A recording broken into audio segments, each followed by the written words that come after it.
Hello friends, welcome back to instant food and blog. It's me Shyamlal. Friends, അപ്പോൾ ഞാൻ ഇവിടെ എത്തിയിരിക്കുന്നത് നമ്മുടെ അൽഫാം എങ്ങനെ നമുക്ക് വീട്ടിൽ തന്നെ സിമ്പിളായിട്ട് ഉണ്ടാക്കിയെടുക്കാമെന്നൊന്ന് ട്രൈ ചെയ്യാൻ വേണ്ടിയിട്ടാണ്. ഇതിക്ക് മുമ്പ് ഞാൻ എൻ്റെ ചാനലിൽ അൽഫാം എങ്ങനെ ഉണ്ടാക്കണേ എന്നുള്ളതിൻ്റെ ഒരു വീഡിയോ ഇട്ടിട്ടുണ്ടായിരുന്നു.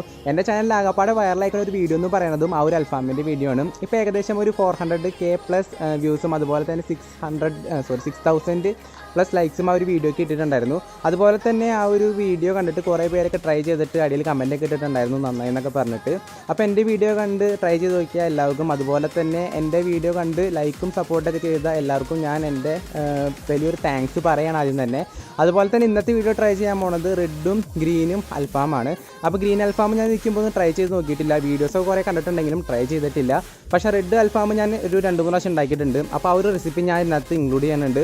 സോ നമുക്ക് പറഞ്ഞ സമയങ്ങളെല്ലാം വീഡിയോയിലേക്ക് കിടക്കാം. അതിക്കുമായിട്ട് നിങ്ങൾ ഇതുവരെ എൻ്റെ ചാനൽ സബ്സ്ക്രൈബ് ചെയ്യുക, അതുപോലെ തന്നെ തൊട്ടടുത്തുള്ള ബെല്ലൈക്കൺ എനേബിൾ ചെയ്യുക. അപ്പോൾ നമുക്ക് നേരെ വീഡിയോയിലേക്ക് കിടക്കാം.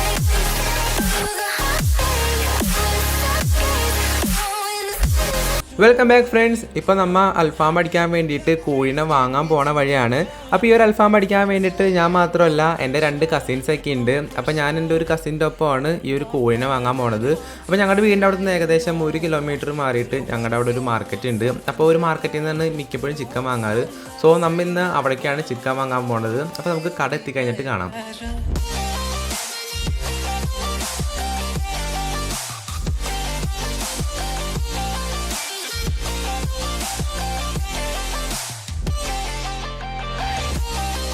ഫ്രണ്ട്സ്, അപ്പോൾ ഞങ്ങൾ കോഴിക്കട എത്തിയിട്ടുണ്ട്. അവിടെ എത്തിയപ്പോൾ ഞങ്ങൾ അൽഫാം അടിക്കാൻ വേണ്ടിയിട്ട് ഒരു കോഴിനെയാണ് ചോദിച്ചത്. അപ്പോൾ ചേട്ടൻ പറഞ്ഞു അൽഫാം അടിക്കാനാണെന്നുണ്ടെങ്കിൽ 2 ചെറിയ കോഴിനെ കൊണ്ടുപോകണത് നല്ലതെന്ന് പറഞ്ഞു. അപ്പോൾ ഞങ്ങൾ 2 ചെറിയ കോഴിനെ വാങ്ങിച്ചു. അതിൻ്റെ തൂവല് മാത്രം കളഞ്ഞ് കട്ട് ചെയ്ത് വാങ്ങിക്കുകയാണ് ചെയ്തത്. കാരണം തൂവല് കളഞ്ഞ് തൊലി അതുമ്പോൾ ഇരിക്കണത് കുറച്ചുകൂടി നല്ലതാണെന്ന് തോന്നി. സോ ഞങ്ങൾ തൂവലൊക്കെ കളഞ്ഞ് ആ ഒരു കോഴിനെ വാങ്ങിച്ചു. കോഴിക്കടയിൽ നിന്ന് ഞങ്ങൾ നേരെ പോയത് അടുത്തുള്ളൊരു പച്ചക്കറി കടയിലേക്കാണ്. കാരണം ആ ഒരു പച്ചക്കറി കടയിൽ നിന്ന് നമുക്ക് മറ്റേ മല്ലിയിലയും പിന്നെ അതുപോലെ തന്നെ നാരങ്ങ അങ്ങനെ കുറച്ച് കാര്യങ്ങളൊക്കെ വാങ്ങാനുണ്ടായിരുന്നു. നമ്മുടെ ഒരു ചിക്കൻ മാഗ്നറ്റ് ചെയ്യാൻ വേണ്ടിയിട്ടുള്ള കുറേ സാധനങ്ങളൊക്കെ വാങ്ങാനുണ്ടായിരുന്നു. അപ്പോൾ അതെല്ലാം വാങ്ങിക്കഴിഞ്ഞ ശേഷം പിന്നെ ഞങ്ങൾ നേരെ വീട്ടിലേക്ക് വിട്ടു. ഇനി വീട്ടിൽ ചെന്നിട്ട് വേണം ഇതിൻ്റെ ബാക്കി പരിപാടികളും കാര്യങ്ങളൊക്കെ ചെയ്യാനായിട്ട്. വീട്ടിലെത്തിക്കഴിഞ്ഞ ശേഷം പിന്നെ നമ്മുടെ ആ ഒരു ചിക്കൻ്റെ ആ ഒരു കവറും കാര്യങ്ങളൊക്കെ ഒന്ന് ഊരി കഴിഞ്ഞ ശേഷം ആ ഒരു ചിക്കനൊക്കെ എടുത്തിട്ട് നേരെ ആ ഒരു ചട്ടിയിലേക്ക് അങ്ങോട്ട് ഇട്ടു. ഇനി ഇത് നല്ല രീതിയിലൊന്ന് കഴുകി എടുക്കണം. കാരണം നമ്മുടെ ആ ഒരു ചോരയും കാര്യങ്ങളൊക്കെ കളഞ്ഞ് ശരിക്കും നല്ല രീതിയിലൊന്ന് വാഷ് ചെയ്തെടുക്കണം. അപ്പോൾ നമുക്ക് ഇനി ഇതെല്ലാം ഒന്ന് കഴുകി കഴിഞ്ഞിട്ട് കാണാം.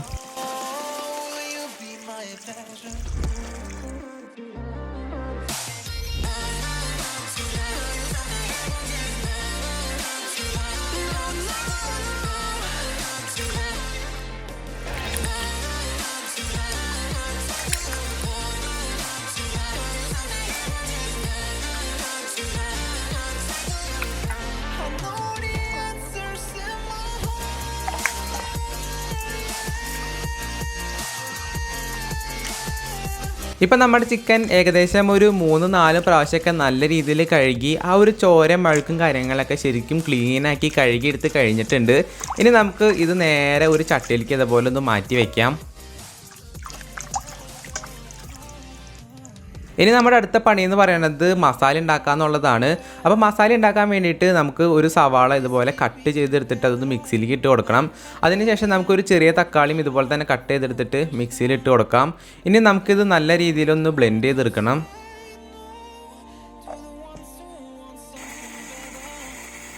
ഇനി അടുത്തതായിട്ട് നമുക്ക് വെളുത്തുള്ളി ഇഞ്ചി പേസ്റ്റ് ഒന്ന് റെഡിയാക്കി എടുക്കണം. അപ്പോൾ അതിന് വേണ്ടിയിട്ട് നമുക്ക് വെളുത്തുള്ളിയും അതുപോലെ തന്നെ ചെറുതായിട്ട് കട്ട് ചെയ്ത ഒരു ചെറിയൊരു ഇഞ്ചി കഷ്ണം കൂടി നമുക്ക് ഈ ഒരു മിക്സിയിലേക്ക് ഇട്ട് കൊടുത്തിട്ട് നല്ല രീതിയിൽ ഇതും കൂടി ഒന്ന് ബ്ലെൻഡ് ചെയ്തെടുക്കാം.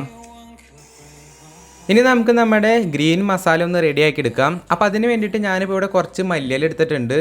മല്ലിയില നമുക്ക് അധികം വേണമെന്നില്ല, നമ്മുടെ ആവശ്യത്തിനനുസരിച്ച് എടുത്താൽ മതി. പിന്നെ നമുക്ക് ആവശ്യമുള്ളത് പച്ചക്കുരുമുളകാണ്.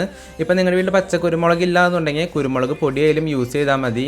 പിന്നെ ആവശ്യമുള്ളത് മുളകാണ്. ഞാനിപ്പോൾ ഇവിടെ ഒരു 4-5 കാന്താരി മുളക് എടുത്തിട്ടുണ്ട്. കാന്താരി മുളക് ഇല്ലാന്നുണ്ടെങ്കിൽ സാധാരണ പച്ചമുളകായാലും എടുത്താൽ മതി.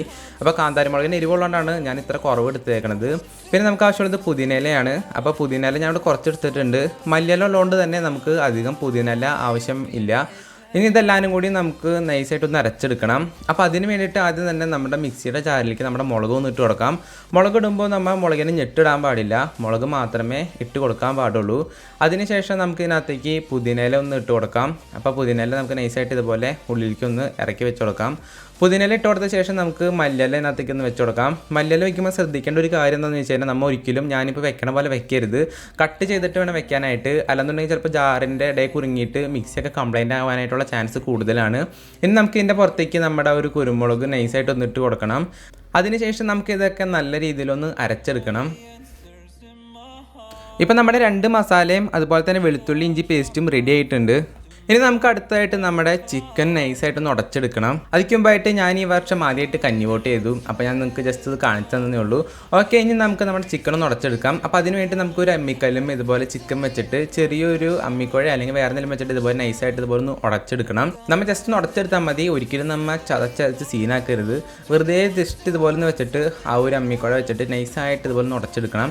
എല്ലാ ചിക്കനും ഇതുപോലെ ഒന്ന് ഉടച്ചെടുക്കണം. അത് കുറച്ചുകൂടി നല്ലതായിരിക്കും.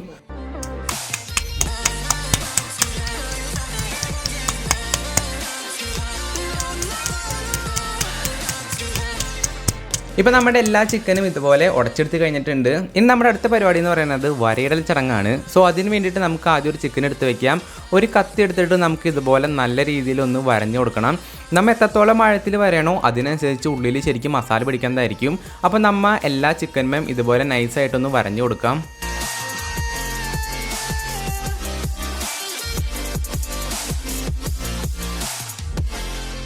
ഇപ്പം നമ്മുടെ ചിക്കനൊക്കെ വരയിട്ടിട്ട് 2 പാത്രത്തിലേക്കും 50-50 ആയിട്ട് ഇതുപോലെ മാറ്റി വെച്ചിട്ടുണ്ട്. ഇനി നമ്മുടെ 2 പാത്രത്തിലേക്കും തൈര് ഒഴിച്ച് കൊടുക്കണം. അപ്പോൾ അതിന് വേണ്ടിയിട്ട് ഞാനിവിടെ ആദ്യം 1.25 കയ്യിൽ തൈരാണ് ഒഴിച്ച് കൊടുക്കണത്. അപ്പോൾ നമ്മുടെ ആവശ്യത്തിനനുസരിച്ചുള്ള തൈര് നമുക്ക് ഒഴിച്ച് കൊടുക്കാം. അപ്പം നമ്മൾ 2 പാത്രത്തിലും ഈക്വലായിട്ട് തന്നെ തൈര് ഒഴിച്ച് കൊടുക്കണം. അതിനുശേഷം നമ്മൾ നേരത്തെ ഉണ്ടാക്കി വെച്ച നമ്മുടെ ആ ഒരു കൂട്ടിനകത്തേക്ക് ഒന്ന് ചേർത്ത് കൊടുക്കാം. അപ്പോൾ ഇതിനകത്ത് ഒരു പാത്രത്തിലേക്ക് നമ്മുടെ തക്കാളി സവാള പേസ്റ്റാണ് ചേർത്ത് കൊടുക്കുന്നത്. അതുപോലെ തന്നെ അടുത്ത ഒരു ചിക്കനിലേക്ക് നമ്മൾ നേരത്തെ ഉണ്ടാക്കി വെച്ച ആ ഒരു കുരുമുളക് പുതിനയില മല്ലിയില ആ ഒരു പേസ്റ്റാണ് ചേർത്ത് കൊടുക്കുന്നത്. അതിനുശേഷം നമുക്ക് ഒരു പാത്രത്തിലേക്ക് ആവശ്യത്തിനനുസരിച്ചുള്ള നമ്മുടെ വെളുത്തുള്ളി ഇഞ്ചി പേസ്റ്റ് ചേർത്ത് കൊടുക്കാം. അപ്പോൾ ഞാനിവിടെ 50-50 ആണ് ആ ഒരു വെളുത്തുള്ളി ഇഞ്ചി പേസ്റ്റ് ചേർക്കുന്നത്. പകുതി ഒരു പാത്രത്തിലേക്കും അതുപോലെ തന്നെ വേറെ പകുതി നമ്മുടെ അടുത്ത പാത്രത്തിലേക്കാണ് ചേർത്ത് കൊടുക്കുന്നത്. ഇനി നമുക്ക് ആവശ്യത്തിനനുസരിച്ചുള്ള ഗരം മസാല ചേർത്ത് കൊടുക്കാം.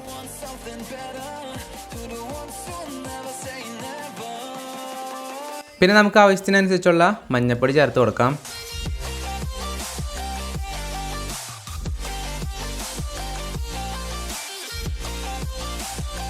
അതുപോലെ തന്നെ നമ്മുടെ എരിവിനനുസരിച്ചുള്ള മുളക് പൊടി ചേർത്ത് കൊടുക്കാം. അപ്പോൾ ഗ്രീൻ മസാലയിൽ ഞാൻ കുറച്ച് മുളക് പൊടി ചേർക്കണുള്ളൂ. അതുപോലെ തന്നെ നമ്മൾ റെഡ് മസാലയിൽ കുറേ മുളക് പൊടി ചേർക്കണുണ്ട്. കാരണം തക്കാളി സവാള അല്ലാണ്ട് പ്രത്യേകിച്ച് എരിവിന് വേണ്ടിയിട്ടൊന്നും ഇട്ടിട്ടില്ല. അപ്പോൾ അതിനനുസരിച്ചുള്ള മുളക് പൊടി ചേർത്ത് കൊടുക്കാം. പിന്നെ നമുക്ക് ആവശ്യമുള്ളത് കുരുമുളക് പൊടിയാണ്. അപ്പോൾ ഈ ഒരു റെഡ് മസാലയിൽ മാത്രമേ ഞാൻ കുരുമുളക് പൊടി ചേർക്കണുള്ളൂ. പച്ച മസാലയിൽ നമ്മൾ ഓൾറെഡി പച്ച കുരുമുളക് അരച്ച് ചേർത്തിട്ടുണ്ട്. ഇനി നമുക്ക് 2 അൽഫാമിലും ഈക്വലായിട്ട് പകുതി കട്ട് ചെയ്ത നാരങ്ങ ഒന്ന് പിഴിഞ്ഞൊഴിക്കണം. ഇനി അടുത്ത പരിപാടി എന്ന് പറയുന്നത് ഇതെല്ലാം നല്ല രീതിയിൽ ഇതുപോലെ മിക്സ് ചെയ്ത് പിടിപ്പിക്കുക എന്നുള്ളതാണ്.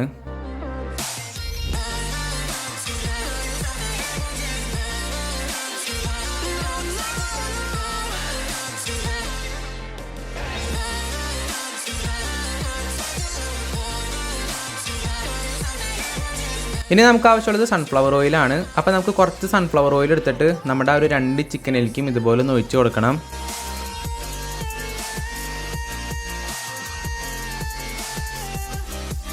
സൺഫ്ലവർ ഓയിൽ ഒഴിച്ച് കൊടുത്ത ശേഷം നമുക്ക് ആവശ്യത്തിനനുസരിച്ചുള്ള കുറച്ച് ഉപ്പും കൂടി ഒന്ന് ഇട്ട് കൊടുക്കാം. അതിനുശേഷം നമ്മൾ ഇത് നല്ല രീതിയിൽ ഒന്ന് മിക്സ് ചെയ്ത് പിടിപ്പിക്കണം.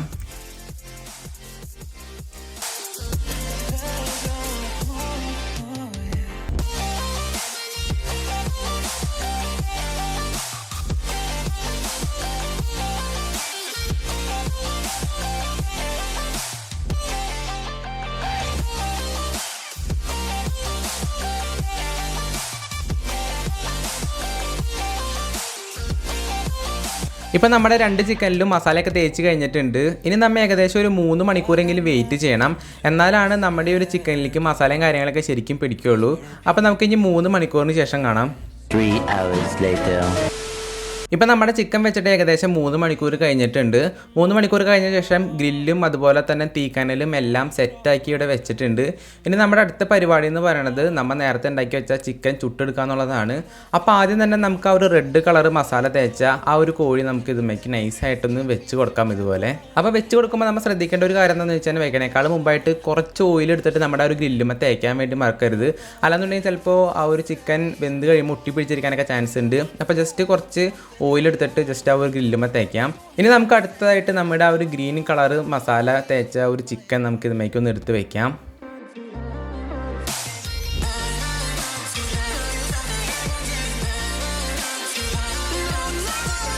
ഇപ്പം നമ്മുടെ 2 ചിക്കനും ഗ്രില്ലിലേക്ക് സെറ്റാക്കി വെച്ചിട്ടുണ്ട്. ഇനി നമ്മൾ ഇതൊരു വേവണം വരെ ഒന്ന് വെയിറ്റ് ചെയ്യണം. ഇത് വേവാൻ വേണ്ടിയിട്ട് ഏകദേശം എത്ര സമയം എടുക്കുമെന്നുള്ളത് അറിയില്ല. അതൊക്കെ നമ്മുടെ തീക്കനലും അതുപോലെ തന്നെ ചൂടും കാര്യങ്ങളൊക്കെ അനുസരിച്ചിരിക്കും. ഇപ്പോൾ ഏകദേശം ഒരു അരമണിക്കൂറൊക്കെ മതിയാവും ഈ ഒരു ചിക്കൻ 2 എണ്ണം അത്യാവശ്യം ചൂടുണ്ടെന്നുണ്ടെങ്കിൽ വെന്ത് കിട്ടാനായിട്ട്. അപ്പോൾ നമുക്കിതൊന്ന് വെന്ത് കഴിഞ്ഞിട്ട് കാണാം. ഫ്രണ്ട്സ്, ഇപ്പോൾ നമ്മുടെ അൽഫാമിൻ്റെ ഒരു സൈഡ് ഏകദേശം സെറ്റായി വന്നിട്ടുണ്ട്. ഇനി നമുക്ക് ഇതുപോലെ നൈസായിട്ടൊന്ന് മറിച്ചിട്ട് കൊടുക്കാം. കാരണം ഒരു സൈഡ് മാത്രം എന്താ ശരിയാവില്ല. അപ്പം നമ്മൾ ഇതുപോലെ നൈസായിട്ടൊന്ന് 2 സൈഡ് നമുക്ക് ഇതുപോലെ ഒന്ന് പൊള്ളിച്ചെടുക്കണം.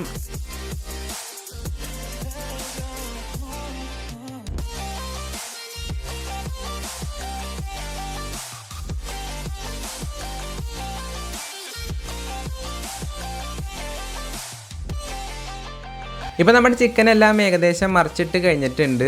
ഇനി നമുക്ക് ഈ ഒരു സൈഡും കൂടി മാവണ വരെ നമുക്കൊന്ന് വെയിറ്റ് ചെയ്യണം. അങ്ങനെ അരമണിക്കൂറിന് ശേഷം നമ്മുടെ ആ ഒരു അൽഫാം സെറ്റായി വന്നിട്ടുണ്ട്. ആ ഒരു അൽഫാം അതുമേ എടുക്കുന്ന വീഡിയോസും കാര്യങ്ങളൊന്നും എടുക്കാൻ പറ്റില്ല. കാരണം എന്ന് വെച്ച് കഴിഞ്ഞാൽ പുറത്ത് ഓൾറെഡി ഭയങ്കര ഇരുട്ടായിരുന്നു. അപ്പോൾ ഫോണിൽ എടുക്കുന്നതുകൊണ്ട് തന്നെ കുറേ ലിമിറ്റേഷൻ കാര്യങ്ങളൊക്കെ ഉള്ളതുകൊണ്ട് എടുക്കാൻ പറ്റിയില്ല. പിന്നെ മയോണൈസും കാര്യങ്ങളൊക്കെ ഉണ്ടാക്കി. മയോണൈസ് ഉണ്ടാക്കണതിൻ്റെ വീഡിയോ ഒന്നും ഇട്ടിട്ടില്ല. കാരണം ഓൾറെഡി കുറേ പേര് മയോണൈസ് ഇങ്ങനെ ഉണ്ടാക്കാന്നുള്ള വീഡിയോ ഒക്കെ പോസ്റ്റ് ചെയ്തിട്ടുണ്ട്. ഇനി നമ്മുടെ അടുത്ത പരിപാടി എന്ന് പറയുന്നത് ഇത് കഴിച്ച് നോക്കാമെന്നുള്ളതാണ്. അപ്പോൾ കഴിക്കാൻ വേണ്ടിയിട്ട് ഞാനും പിന്നെ എൻ്റെ സ്വന്തം പെങ്ങളും കൂടിയും എടുത്തിരിക്കുന്നുണ്ട്. അപ്പോൾ ആദ്യം തന്നെ നമുക്ക് ആ ഒരു ചുവന്ന മസാല എടുത്ത് വെക്കാം. അതായത് നമ്മൾ ചുവന്ന ഫ്ലേവറിലുള്ള ആ ഒരു അൽഫാം, പിന്നെ നമുക്ക് ആ ഒരു ഗ്രീൻ ഫ്ലേവറിലുള്ള അൽഫാമും കൂടി എടുത്ത് വെക്കാം. പിന്നെ ഈ ഒരു അൽഫാമിനൊപ്പം കഴിക്കാൻ വേണ്ടിയിട്ട് ഞാൻ ബ്രെഡ് വാങ്ങിച്ചിട്ടുണ്ടായിരുന്നു. ഞാൻ മുമ്പ് ഒരിക്കൽ ഈ ഒരു അൽഫാമിനൊപ്പം ബ്രെഡ് കഴിച്ചപ്പോൾ എനിക്ക് ഭയങ്കരമായിട്ട് കോമ്പിനേഷനായിട്ട് തോന്നി. സോ അതുകൊണ്ട് ഞാൻ ഈ പ്രാവശ്യം ബ്രെഡ് വാങ്ങിച്ചു. ബ്രെഡും അൽഫാമും എനിക്ക് കുറച്ചും കൂടി ബെറ്റർ കോമ്പിനേഷനാണ് തോന്നിയത്. പിന്നെ നമുക്ക് നമ്മുടെ മയോണൈസ് എടുത്തിട്ട് ആ ഒരു പാത്രത്തിൻ്റെ സൈഡിലേക്ക് നൈസായിട്ടൊന്ന് ഒഴിച്ചു കൊടുക്കാം. ഇപ്പോൾ നമ്മുടെ പാത്രത്തിൽ എല്ലാം ഫില്ലായിട്ടുണ്ട്. ഇനി അടുത്ത പരിപാടി എന്ന് പറയുന്നത് കഴിച്ചു നോക്കലാണ്. ഇപ്പോൾ നിങ്ങൾക്ക് ഈ ഒരു റെഡ് കളർ അൽഫാം ഇതുപോലെ എടുക്കുമ്പോൾ തന്നെ മനസ്സിലായിട്ടുണ്ടാവും. ഉള്ളും കാര്യങ്ങളൊക്കെ അത്യാവശ്യം നല്ല രീതിയിൽ വന്നിട്ടുണ്ടായിരുന്നു. അതുപോലെ തന്നെ മസാല ആണെന്നുണ്ടെങ്കിലും അത്യാവശ്യം നല്ല രീതിയിൽ തന്നെ പിടിച്ചിട്ടുണ്ടായിരുന്നു. സത്യം പറയുകയാണെന്നുണ്ടെങ്കിൽ റെഡ് കളർ മസാല കഴിച്ചു നോക്കിയപ്പോൾ എനിക്ക് പ്രത്യേകിച്ച് നെഗറ്റീവ് തോന്നില്ല. നല്ല അടിപൊളി കുക്കഡും അതുപോലെ തന്നെ നല്ല മസാലയായിരുന്നു. പിന്നെ നമ്മുടെ ഗ്രീൻ അൽഫാം നോക്കിക്കഴിഞ്ഞാലും അടിപൊളിയായിരുന്നു. നമ്മുടെ ഒരു കുരുമുളകും പിന്നെ നമ്മുടെ മല്ലിയില ആ ഒരു ഫ്ലേവറൊക്കെ ശരിക്കും നിൽക്കുന്നുണ്ടായിരുന്നു. എനിക്ക് ഈ ഒരു ഗ്രീൻ അൽഫാം കഴിച്ചപ്പോഴും പ്രത്യേകിച്ച് നെഗറ്റീവും തോന്നിയില്ല. നല്ല അടിപൊളി സാധനമായിരുന്നു. അപ്പോൾ നിങ്ങൾ അൽഫാം അടിക്കാൻ പ്ലാൻ ചെയ്യേണ്ടതെന്നുണ്ടെങ്കിൽ ജസ്റ്റ് ഈ 2 മസാല ജസ്റ്റ് ഒന്ന് ട്രൈ ചെയ്ത് നോക്കിക്കോ. നല്ല സാധനമാണ്. പിന്നെ ഞാൻ ഉണ്ടാക്കിക്കൊണ്ട് ഞാൻ പൊക്കി പറയണതല്ല. എൻ്റെ അനിയത്തിയും അച്ഛനമ്മയും ചേട്ടനും കസിൻസ് എല്ലാവരും കഴിച്ചു. എല്ലാവർക്കും ഇഷ്ടപ്പെട്ടു. പ്രത്യേകിച്ച് ആ ഒരു നെഗറ്റീവ് ഒന്നും പറഞ്ഞില്ല. അപ്പോൾ സംഭവം എന്തായാലും കൊള്ളായിരുന്നു. നിങ്ങൾ എന്തായാലും ട്രൈ ചെയ്ത് നോക്കിക്കോ. അപ്പോൾ ഇന്നത്തെ ഒരു വീഡിയോയിലേക്ക് ഇത്ര തന്നെ പറയാനുള്ളൂ. വീഡിയോ അവസാനിക്കുന്ന വീഡിയോ ഇഷ്ടപ്പെട്ടതുകൊണ്ട് ജസ്റ്റ് ഒന്ന് ലൈക്ക് ചെയ്യുക, ഷെയർ ചെയ്യുക, അതുപോലെ തന്നെ സബ്സ്ക്രൈബ് ചെയ്യുക. അപ്പോൾ ഇതിലും നല്ലൊരു വീഡിയോ അടുത്ത പ്രാവശ്യം കാണാം. അതുവരെ എല്ലാ കൂട്ടുകാർക്കും ബൈ.